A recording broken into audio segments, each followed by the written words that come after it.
날마다 나를 살리는 큐티 이성호 목사입니다.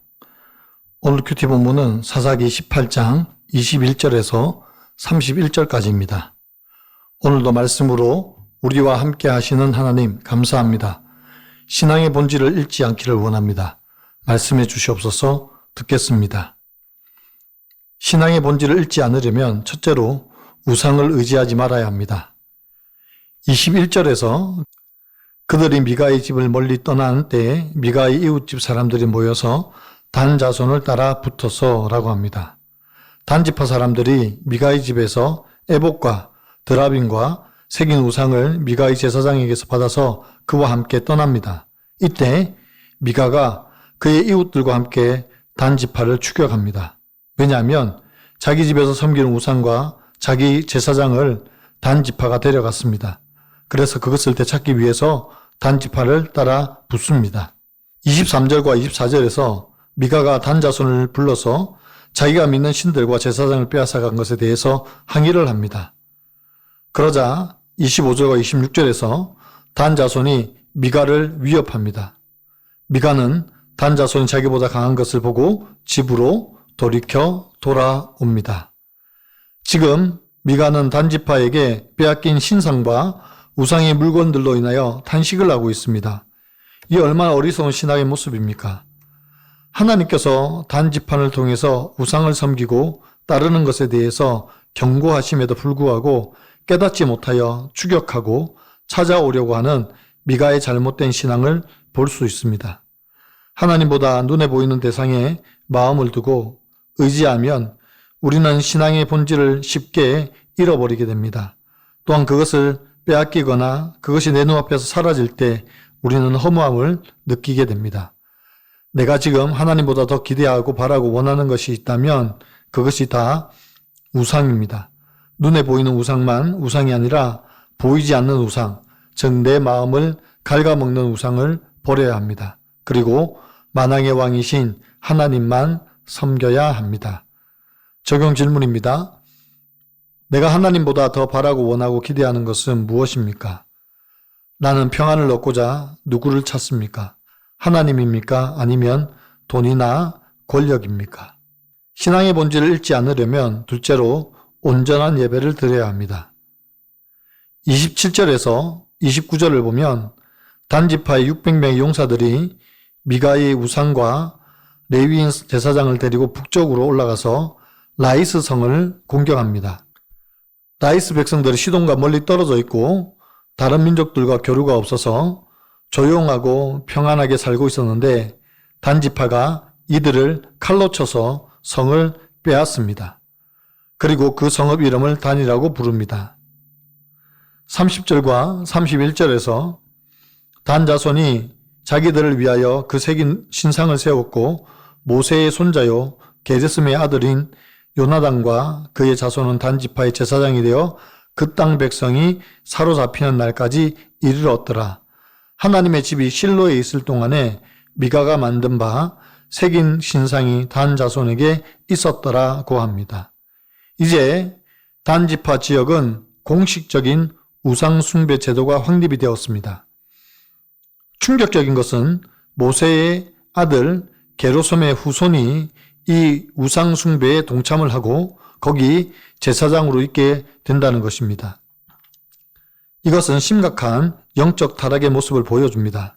그리고 분명히 실로에 하나님의 집이 있음에도 불구하고 단지파는 불법적인 제사 제도를 그대로 시행합니다.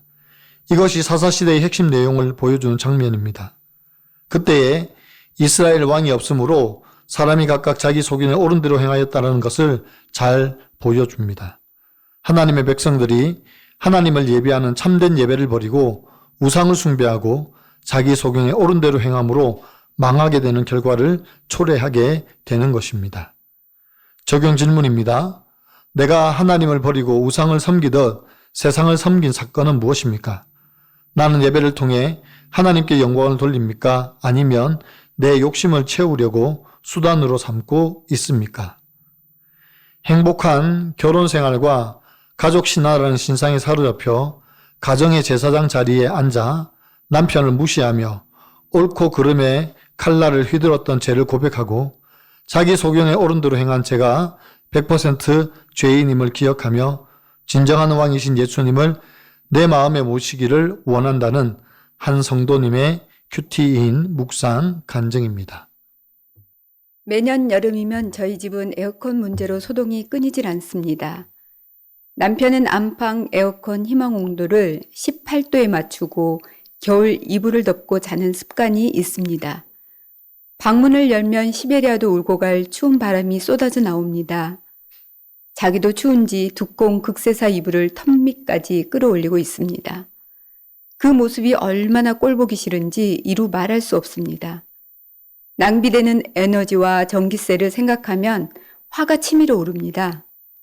결혼하고 16년 동안 에어컨 온도를 높이고 얇은 이불을 덮어요 라고 외쳤지만 남편은 꿈쩍도 하지 않습니다. 그런데 오늘 본문 말씀을 묵상하며 단 자손의 모습이 눈에 들어왔습니다. 미가의 집에 있던 신상과 제사장을 빼앗아 가면서도 자신들의 죄는 보지 못하고 미가에게 책임을 전가하며 비난하고 위협하는 모습이 꼭 저와 같기 때문입니다. 이기적이고 고집센 남편이나 그런 남편을 인정하지 않고 16년째 동일한 잔소리를 하며 집착하는 저나 똑같은 죄인임을 고백합니다. 행복한 결혼 생활과 가족 신화라는 신상에 사로잡혀 가정의 제사장 자리에 앉아 남편을 하찮은 인간으로 여긴 것을 회개합니다. 작은 일에 분노하며 허사를 경영한 것을 깊이 뉘우칩니다. 돌이켜보면 제게는 자고로 남편이라는 사람은 한 집안의 가장으로서 근면 성실하고 교양 있고 책임감 있어야 한다는 허상이 있었습니다. 단 자손이 한가하고 걱정 없이 사는 라이스 백성을 칼날로 친 것처럼 제 기준에 부합하지 못하는 남편을 무시하며 옳고 그름의 칼날을 휘둘렀던 저의 죄를 고백합니다. 자기 소견에 옳은 대로 행하는 100% 죄인이 바로 저임을 기억하며 이제는 진정한 왕이신 예수님을 제 마음에 모시기를 소원합니다. 저의 적용은 남편에게 에어컨 끄라는 잔소리 하지 않고 가볍고 보온성 좋은 오리털 이불을 사주겠습니다. 어두운 얼굴과 차가운 지적으로 가정을 얼어붙게 만든 죄를 회개하며 가족을 위해 기도하겠습니다. 입니다. 무릇 지킬 만한 것보다 더욱 내 마음을 지키라. 생명의 근원이 이에서 남이니라고 잠언 4장 23절에 말씀합니다. 우리 신앙의 본질은 마음을 잘 지키는 데서 시작이 됩니다. 세상의 유혹에 내 마음을 빼앗기지 않고 온전히 하나님께 둘 때 생명을 지켜나갈 수 있습니다. 사랑하는 성도 여러분, 행복해 보이는 삶, 평안하고 여유가 있어 보이는 삶이 우상이 되어버린 이 시대에 세상을 향한 잘못된 부러움을 버리고 신앙의 본질을 따라 거룩을 위해 살아가는 여러분들이 되시기를 바랍니다. 세상을 이기는 힘은 오직 믿음입니다. 어떤 상황 가운데서도 내 앞에 우상을 만들지 않고 오직 하나님만 신뢰하는 믿음으로 승리하는 삶을 살아가는 저와 여러분이 되시기를 간절히 축원합니다. 기도드립니다.